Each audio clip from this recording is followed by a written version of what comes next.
Ladies and gentlemen, thank you so much for your patience. Now, wasn't that a really inspiring keynote address by the President and CEO of the Dubai Chambers? I think he really set the scene for us in talking about how this is a really brilliant networking opportunity. I'm really glad to see that there's so many people attending these sessions. Do ensure that you stick around for some of the evening entertainment as well. I believe every evening we have a different theme. This evening, I'm told, there's a Brazilian entertainment put on especially for you. Tomorrow, there's a more Indian-focused theme. And again, over the next few days, we kind of like go around the world and have a bit of an international takeaway of cultures and exchanges, and we'll be keeping you abreast of all of this. And there's some parties and socializing also organized. Now, without further ado, going back to the more intellectual sharing with you, we now have a special session, and I'll just read the title out for you because I think it'll help set the scene. What will the startup ecosystem look like in 2030? Decoding the Indian startup Goldrush. We mentioned tomorrow is going to be Indian-themed entertainment. Now we have an Indian-themed intellectual exchange. And again, to welcome back on stage our moderator, the international correspondent, CNN, Larry Madowo, with his guest, Managing Director of Peak, XV and Surge India, Rajan Anandan. Please give them a very big round of applause. Thank you. You cannot get rid of me today, I promise. This is the last time I'm on the stage today. Rajan, welcome. Welcome to Dubai. Thank you, thank you. You just got in, so we're very, very excited that you have time to speak to us this morning. You live in India, the world's third largest startup ecosystem. That's massive. But what is the early stage startup ecosystem like in the country? Not just in India, but also Southeast Asia, because you grew up in Sri Lanka. Yeah, hi. Thanks for having, thanks for moderating. Great to see everyone. Look, so the early stage ecosystem is very vibrant, right? And I think in India, and I'll talk about India, and then I'll also mention Southeast Asia. We're now entering a phase where India has, what we call a twin engine innovation ecosystem. One engine that is innovating for India, for the domestic market across just about every sector, and the other one that is innovating for the world, right? So let me talk about each of those. So what has happened over the last decade is India is now digitized, right? India is digitized long before India is wealthy. I was at Google before I joined Peak 15. 2011, we had 10 million connected smartphone users on 2G networks. Right. Now we have 700 million on 4G networks. Wow. We had no digital payments. Today, India is the most advanced digital payments country in the world. We had no e-commerce. We have a large e-commerce market and so on. And what has happened thanks to the digitization is Indian entrepreneurs are now able to innovate across many sectors: consumer brands, vertical commerce, education, healthcare, agriculture, and the list goes on, right? So that's sort of one innovation engine that India has. The other engine really is innovating for the world. So this is basically Indian entrepreneurs from day zero. They're building products or services, generally products, for the world from day zero. So if you look at new startups that got funded, these are seed funding between, call it $500,000 and $5 million. Right. In 2022, 40% of all new Indian startups that raised seed funding last year were building for the world from day zero, right? So they start off, and by the way, when we say building for the world, it's really building for the US. Right. Because they're building software products, right? And now that's going beyond. So that's what's happening in India. In Southeast Asia, we still have both flavors, but I would say probably more of the innovating for Southeast Asia. Indonesia is a very deep market. You have Thailand, you have Vietnam, you have Philippines, which are all sort of countries with much higher GDP per capita. Therefore, you could see consumer businesses, whether they consume internet, e-commerce, being launched and actually get to scale quite faster. But Singapore is emerging as a extraordinary place to build global companies. In fact, some of our fastest growing software companies are now coming out of Singapore, where from day zero, entrepreneurs in Singapore are building for the world. Because much like much like Dubai, Singapore has become a melting pot, right? So the Indians have moved there, the Australians are moving there, now the Chinese are moving there. Right. And of course, everybody from Southeast Asia who wants to build a global business moves there. So that's what we're seeing. Very, very vibrant early stage market in our region. That is a fantastic overview. Back to India. Are the money tubs drying up? I saw one study that said venture capital funding dropped about 77% in the first half of the year. Another study report said in Q3 was not any better. So is this funding winter also affecting Indian startups? So I think, look, basically there's been a global narrative on funding winter, and same thing applies to India. But as sort of we've talked about this quite extensively in India, we have a significant drop in funding compared to 2021 Right. and 2022, right? But the reality is, those were unusual years. We had COVID, we had $7 trillion that went into global liquidity that went into every asset class, crypto, private investments, public equities.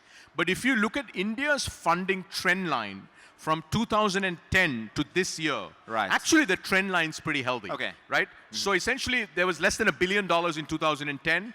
2019, we had 10 billion. And this year will be somewhere between 9 and 12 billion. So everybody looks at 21 and 22 and says, oh my gosh, we're down 78%. Well, that's like saying, you know, hey, Nigeria had a once in 100-year summer, and the next summer you look around and say, wow, it's really warm this year. Well, But you actually, can't compare it to that one you anomaly. just can't, exactly, right? Right. So if you look at India today, we have over 15 billion of funds that are dedicated to early stage that haven't been invested. Just our firm, Peak 15, we raised $2.85 billion last June for India and Southeast Asia, most of Right. it for India. 2.5 billion of that we haven't invested yet, right? So just one firm, we have that much capital. So if you add up all the India dedicated funds today, there's been over 15 billion that has been raised just in the last 18 months. So there's really no shortage of capital, but their bar has gone up, right? So today, if you're a growth stage company, you got to have a path to profitability, otherwise you're not going to raise a round of capital. You have to be very well priced. Right. It's not 2021. So as I like to tell our founders, 2021 is long gone by and it ain't coming back. So this is the normal that we're going to see for many years to come. You also run Surge. This is your early stage rapid scaler program. What are you seeing there? What are the trends you're excited about? Who gets accepted into the program? And you want them to think big, not 100 million, think $1 billion. Yeah, so we, so Surge, for those of you that don't know, India, Southeast Asia, we're a seed stage platform, right? We are where we invest up to $3 million per company. Half the companies we invest in haven't written a single line of code. And then in addition to the capital, we take, and we have small cohorts, 10 to 20 companies. We take a cohort through a 16-week Founders Academy, where we focus on how to build an enduring company, everything from how do you get to product market fit, how do you hire well, how do you build a great culture, to all the way through, how do you actually scale up sales, marketing, and so on. And then in addition to that, we have a community. We have a team now of 30 of us in Surge, which are part of Peak 15, which only focus on seed stage. And then finally, we have a group of experts, mentors that we leverage quite extensively across India, Southeast Asia, and now also across the board. So that's really what we have. We start a new cohort next week. It's our 9th cohort. Exciting. And we do 2 cohorts a year. We do 2 cohorts a year. We had 3,800 applications, inbound applications. We spoke to another 1,000 or so companies outbound, where companies were referred to us. We found companies, and Right. because we are always looking for companies. So out of 4,800 companies, next week we'll announce the number, but it's 13. We have Out 13 of companies. 4,800, We have you 13 whittled it down to companies. 13. That's right, yeah. That is harder to get into than almost anything else. Well, I mean, building a startup is hard, So, if you're going to become an entrepreneur, the odds are that, there's a single-digit percentage that you're going to end up building a very large company. So, Right. But we really want to, we are very, very, we've decided our design choice is to keep our cohorts very small. Right. We invest up to $3 million, so actually several million, which gives you enough capital to go for a few years, really get to product market fit, etc. So we've made some design choices that are quite different from what you may see elsewhere. What you may see elsewhere is Y Combinator. So how is your program different from Y Combinator, which is very well known around the world? A lot of people, a lot of startups hassle to try and get into Y Combinator? Yeah, so firstly, we are huge fans of Y Combinator. We think they've built an extraordinary platform over several decades. In fact, a few of our companies, have come from Y Combinator, where they've done Y Combinator, and they come to Surge after that. So I'd say, look, the similarities are both programs are focused on helping you increasing your odds of building an enduring company. Okay, so at a simplistic level, they're both focused on that. I think Y Combinator is focused on how do you launch quickly, right, get some traction, and then raise your next round of capital, which is usually $2 or $3 million when you get out of the program.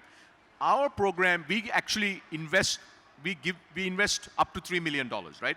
So half our companies, 50% of our companies, have not written a single line of code, and we'll invest $1, $2, $3 million in that company. So you get enough capital to build. It could be for 12 months, 18 months, 36 months, right? So we are much more focused on how do we launch, get to product market fit, right? And get to strong product market fit. That's number one. Number two, I'd say our program is focused a lot on how do you build an enduring company. Like what are the building blocks that you need? Now, of course, you need to launch a product that customers love. Otherwise, you don't have a company, right? So we tend to focus a lot more on things like importance of culture, vision, strategy. How do you scale sales? How do you put governance in place? Things like that. And then we tend to stay with although our program is 16 weeks, we tend to work with our companies closely for several years. Right. Because we want to make sure that you not only launch your product, you get to strong product market fit, you get early traction, and they're going to help you raise your Series A, right? Okay. So when you graduate from Y Combinator, generally you're raising sort of what we call a seed round, yes. $2, $3, $4 million. When you sort of when you get past Surge, you're raising a Series A, right? So these are like important design choices that we've made. But again, look, we are huge fans of what Y Combinator has done, and we've had several companies, as I said, that have come to Surge after Y Combinator. Okay. I saw a report, I think that was back in March, that said companies that came out of Surge have gone on to raise, more than $2 billion of follow-on funding? That's right. So we launched Surge a little over 4 years ago. Right. We now have about 140 companies, and this data is a bit outdated, but yes, we haven't put out the latest data. What is the latest data? No, I can't tell you that. Just Come on. among friends No, here. that's amongst just a small group of friends. But it's north of $2 billion. Yeah. They've raised follow-on capital. Right. This is not in the Surge round, but in follow-on rounds. Are you as excited about AI and deep tech among the cohort of companies you're bringing in, like the rest of the world is? We've been investing in AI for several years now. In fact, as Peak 15, our firm, we were formerly Sequoia Capital India and Southeast Asia. The first company that we invested in Southeast Asia outside of India was actually a company called Appier, which is an AI company out of Taiwan that went public in Tokyo, right? So we've been investing in AI for a long time, over a decade. But just within Surge, we have over 20 AI companies. So AI became the zeitgeist of the world with the launch of ChatGPT. It's very, very sexy right now. Yeah, it is. But we've been doing it for a while now. So in fact, in every one of the last few cohorts, easily a third of our cohort was AI.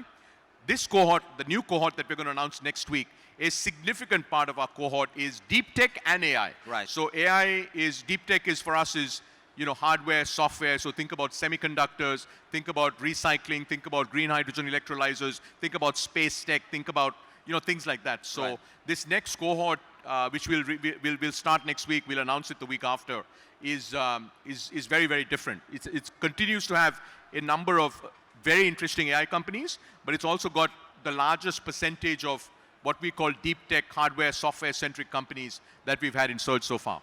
So your firm, Peak 15, and your predecessor, Sequoia Capital, you've had some unicorns, almost 40, right? Yeah, so we, as Peak 15, we have 9 billion under management. Right. Right, so we started in India in 2005, so it's been about 18 years. In Southeast Asia, we've been there for about 10 years. So we have 9 billion under management, 400 plus active companies. We have 45 unicorns. We have 50 companies. 45 unicorns is Yeah, amazing. and we have 50 companies that are over $100 million of revenue. At $100 million of revenue, you can take a company public. Right. We've had 19 IPOs in mostly India, Southeast Asia. We took Truecaller public in Scandinavia. We took Appier public in Tokyo. So we are very active investors from idea through IPO. So that's a good background. So where do you see the next unicorns coming from in that country, in the region? No, so I'd say, look, in India, because, as I said, we have a twin engine innovation economy, right? We have one engine focused on India, but it's all of India. We have another engine that's focused on the world. It's no longer one or two sectors, right? So Mama Earth, which is one of the leading new consumer brands, beauty and personal care brands, has filed to go public. We are very fortunate to be investors. Our partner, Ishan, led our investment in that company.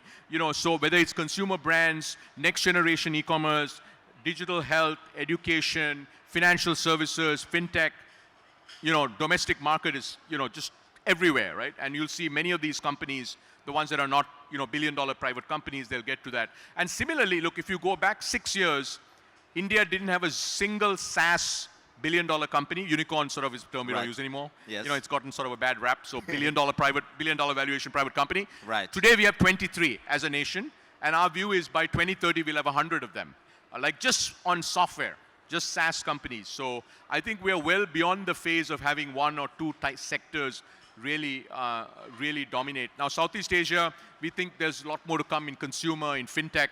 Singapore will lead to a lot of software and deep tech.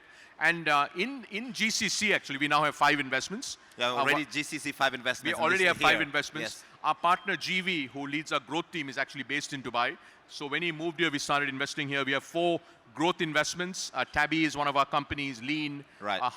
etc. And then we made our first seed investment, which is not announced yet, which we'll announce. Again, just among friends. Just among friends. A couple just of among friends. No, so we intend to be a lot more active here. We think GCC is interesting because of the very high GDP per capita. Right. Right. So it makes a huge difference whether you're at $2,500 a capita or whether you're at $60,000 per capita. Right.